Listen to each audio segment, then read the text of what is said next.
George Bolet stands in a direct line of descent from such keyboard giants of the past as Joseph Hoffmann, Joseph Levine, Leopold Godowsky, and Rachmaninoff himself, all pianists of the old grand school of the beginning of this century, and each linked in some way with the Curtis Institute of Philadelphia, of which Hoffmann was the director when, as a boy, George Bolet arrived to study there.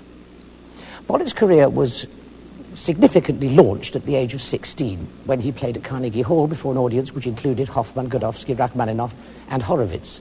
And since then, he's travelled extensively, enjoying an international career which has seen him performing with most of the major orchestras throughout the world. In the next few months alone, he'll be playing in the Far East, in America, Canada, and London, not to mention a project to record most of the major piano works of Liszt over the next few years. But no matter how rigorous his performing schedule, he's always found time to teach and to pass on the fruits of a lifetime spent with music. 6 pianists will be taking part in the master classes, all of them concert pianists in their own right, and all representing various traditions of piano playing. 2 come from Britain, 2 from America, 1 from Germany, and 1 from Brazil. Ira Levin comes from Chicago, where he began his piano studies at the age of 10. He's one of the younger generation of Curtis students and has already studied for a time with George Bolet. In 1980, he won the 2nd National Chopin competition in Miami and subsequently represented the United States in the International Warsaw competition. He's also appeared with orchestras in Chicago, Philadelphia, Miami, and Caracas, and has given recitals throughout the United States, including 2 appearances at the Spoleto Festival in 1980 and 1982, and the Brevard Festival in 1980. He's broadcast in Voice of America and Radio Free Europe, and he's here playing part of the exposition of the first movement of the concerto.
All right, good.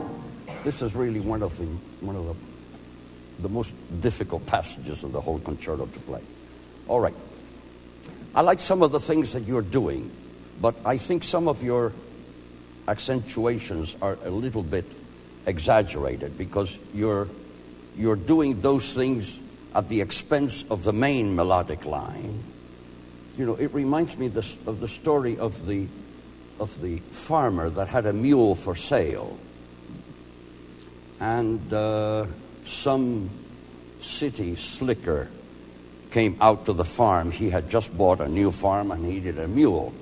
So the old farmer was telling him this was really a very, very unusual mule and very intelligent. Do anything you ask him, anything you want, the mule does. So they go out to the barn, and here's the mule, and the farmer goes down, picks up a 2x4 and hits the mule on the head, and he said, "But what are you doing? What?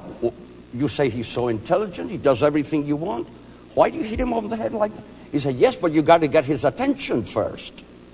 Well, you know, it isn't necessary to hit the listener over the head with something like that to get his attention. You can do it in a much more subtle way. Play that whole passage again.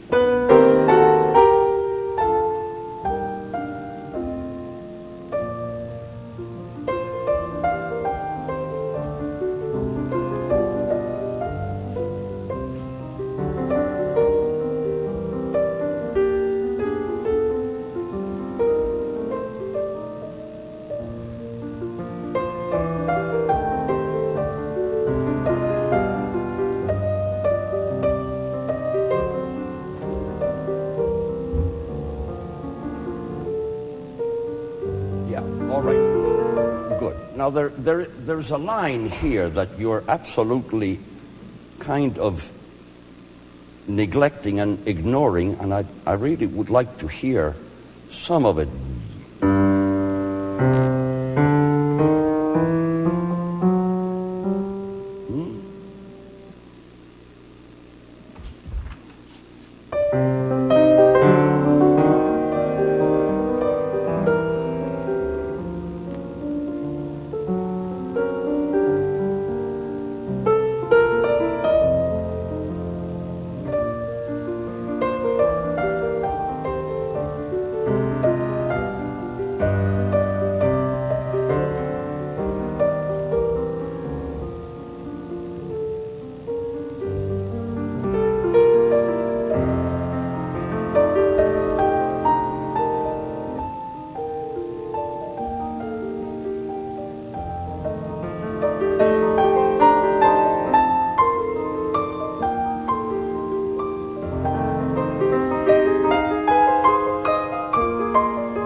There's another line that you can do. Yeah, that's right. That's right.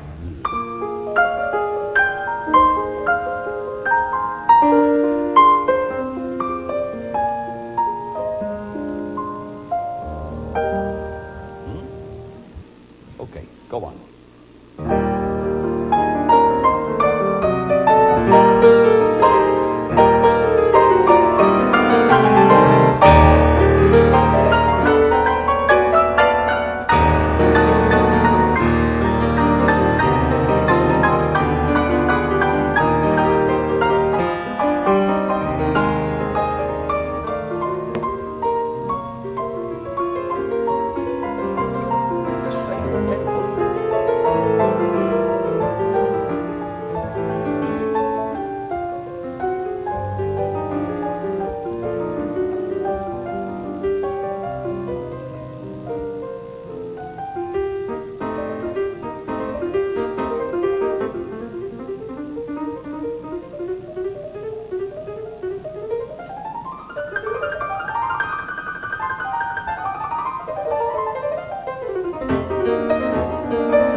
I can tell you from a practical point of view, you're playing this at really quite a good clip. I think you're going to find it extremely difficult with most orchestras to play it at that tempo. For some unknown reason, the strings they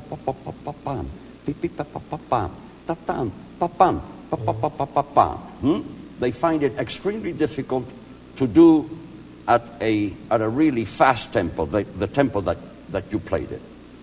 And you're going to find that there are many times when you're just going to have to be able to play it more slowly. And the worst is trying to play them at that tempo and pianissimo, because they always want to play too loud. George Bolet's master class will continue in a moment.